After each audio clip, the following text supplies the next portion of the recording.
So Right. herbal extracts, and they don't have SPF 50. By the way, another important point is Right, that go there's ahead. now a petition to the FDA to prevent any companies from claiming SPF greater than 50, because beyond 50 it's absurd. Now they have these things that say 120 Right. or whatever. Yeah. And there's no evidence that they actually offer that much protection. And in fact, even at 50, there are a lot of scientists who question that that's really a valid way of stating the amount of protection you're getting, and it gives people this false sense of security when they lather that on, thinking that now they can spend 50 hours in the sun, whereas prior to putting it on, they would only spend 1 hour for the same amount of exposure. That's what the SPF is. It's telling you the amount of sun time you can have with that as compared to without that. So that is saying 50 to 1 on an SPF 50. Right. It's saying that you can spend 50 times the amount of time in the sun as you would have been without that product. Without anything. And have the same amount of exposure. Yeah. So I would be very kind of skeptical about claims of high SPF values. Ultimately, just go to the health food stores and get stuff that looks like it has stuff that you wouldn't be afraid of putting on your skin. Or eating. Yeah. Yeah. Not... Yeah, right. All right, so anything else on that? Let's That's a leave it big alone. topic. It's That's a a big huge pool to jump around in a little bit. The one thing I would say, though, is regarding sunstroke. Yes. People Yeah, that good spend one. way too much time outside, sunstroke. One of the things that is very important to have in that kit, homeopathic toolkit, is belladonna. And belladonna is a homeopathic that is indicated when people are beet red, kind of dry red, and when someone is actually having sunstroke, that is a life-threatening situation. That's not, let's put a towel, put a cold towel on their compress, forehead. yeah. That's get them submerged in ice water as soon as possible. Call for help. Call emergency. But having belladonna on hand is one of the first things that you can do in addition to everything else. Yeah, so another nice one to have in that traveling first aid kit. Bites and stings. That's another big one that comes up, is looking at mosquito bites, the no-see-ums, the black flies, all of those issues. Nobody likes them. There is some information about preventing those before you go out. You're camping and, we call it kind of the who's got the sweetest blood. Thankfully, my daughter has the sweetest blood, and so she gets all the bug bites. So I love camping with her.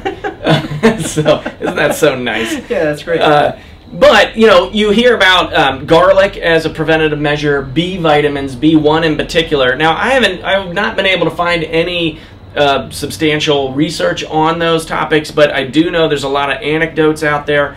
I do think, I have recommended the B vitamins for folks traveling into malaria areas. I don't know is the question. What I would say is, being one of those people who, if there's one mosquito, you have the sweet blood. And one mosquito will bite me like 5 times. Okay. Like, it's crazy. Oh, I'm going camping with you too. I have taken, yeah, I know. I have taken a lot of garlic and a lot of B vitamins, and maybe I would be getting bit a lot more if I didn't take those, but they're not still happening. They're not foolproof. All right, so what do you do after you get them? There are some really nice remedies. Apis comes to mind. Apis is the bee sting remedy. So anything that is red and swelling on the skin, a little bit itchy, that's a first line of defense. Also, if you're around insects that leave a stinger, you want to make sure that the stinger is removed. Yeah. Actually, the one caveat I would put there is that if you have a stinger with a bulb on it, don't squeeze the bulb, because that will inject a bunch of stuff in. Yeah. You want to be sure that you're pulling out by the stinger and not by the bulb on top of the stinger. So, Ledum is another one, which you'll hear in a second about puncture wounds, but that's also a puncture wound when the bug stings you or bites you. It's more like a puncture wound, so Ledum is another one that we think about for that. There is also, if you've been around kids or people that their insect bites, they get really big and red and they can't stop from itching and they just keep enlarging and enlarging. Staphysagarrhea as a homeopathic remedy is a great one to have around. Mm-hmm. What else do we want to say about puncture? Bites, stings.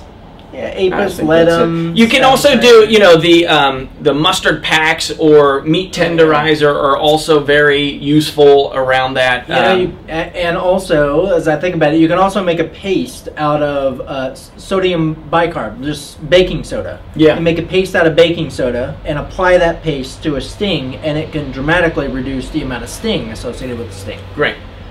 All right. Wrap it up with puncture wounds. Puncture wounds. Kind of just. You're out and about and you step on, I mean, this is the classic in medical school. You step on the rusty nail. What do? Puncture wounds can be dangerous because they go far into the body and can create a cavity in there. So this is one of the things where you want to, if you get a puncture wound, you want to let it bleed because that blood is going to hopefully carry out debris, anything stuck in there. You can also soak that wound area in a hydrogen peroxide or in a soapy water if that's what you've got. But you want to soak it just to make sure that it's getting clean deep in there. Mm-hmm. Ledum is the remedy of choice homeopathically for puncture wounds. What else do I want to talk about there? It's well, I mean, yeah. So let's say if it is a rusty nail, I mean that's where you're looking at tetanus in particular is the concern. One note about that though is, you know, it's not the rusty nail that does it, but it was if that where you were had cows in it.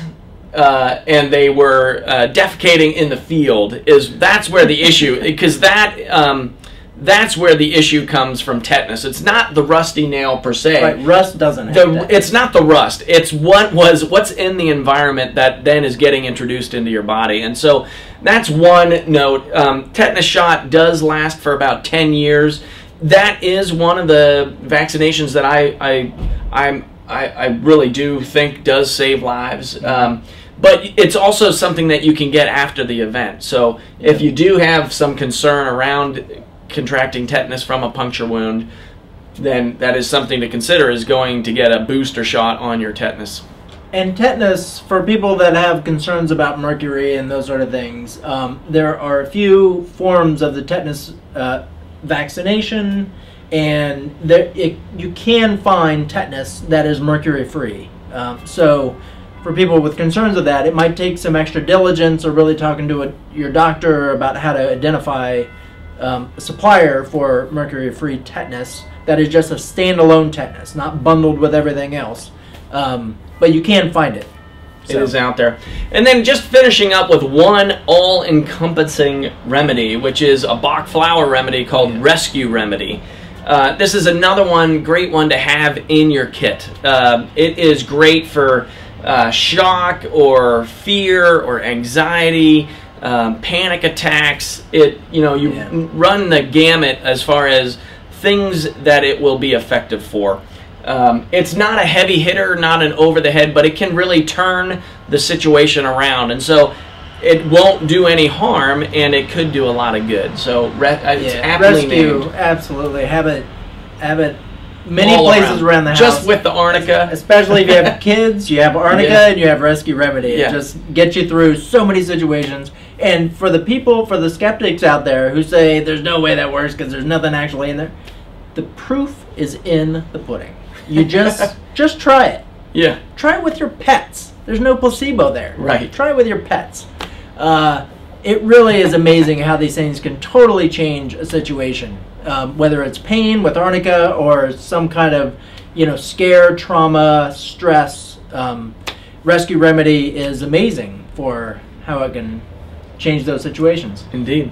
All right, well, we're going to call this a wrap. Thanks for listening and watching.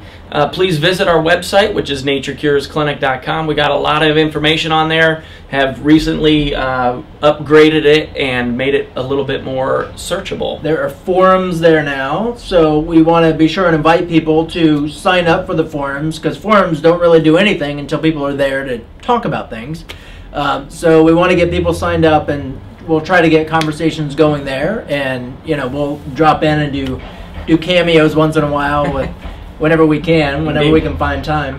Yeah. Good. All right. Thanks for listening.